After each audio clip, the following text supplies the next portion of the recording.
Sabi alangli normat nangli gunigela kasi mo nangli lo flote alangli pan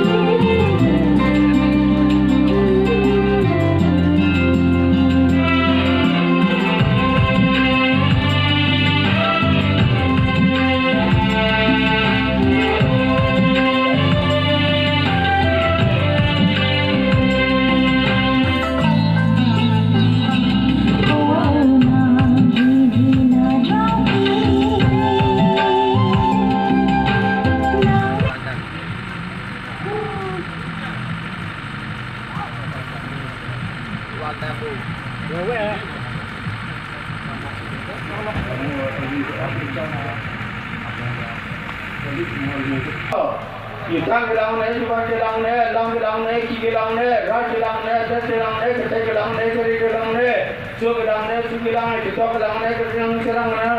Lu kau dah cak ne, Kapek lang tu masa bilang ne, tu panah bilang, Kabir cak ne.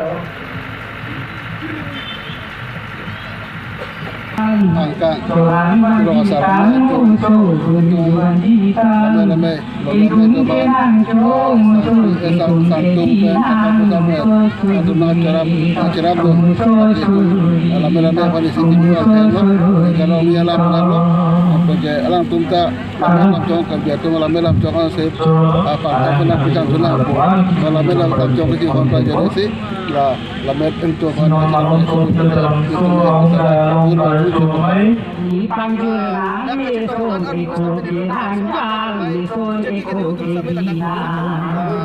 Ali macam pidung.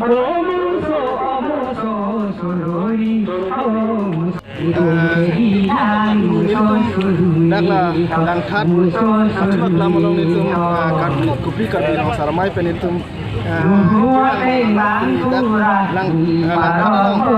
yang long di kan kan sekamai kimia long ini tuh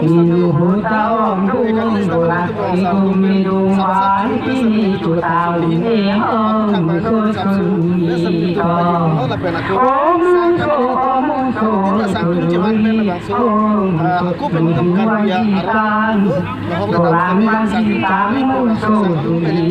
bangsa sabsulah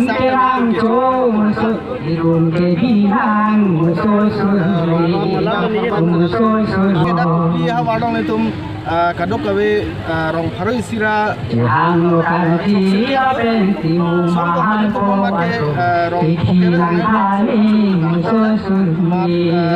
kelong tangan ban itu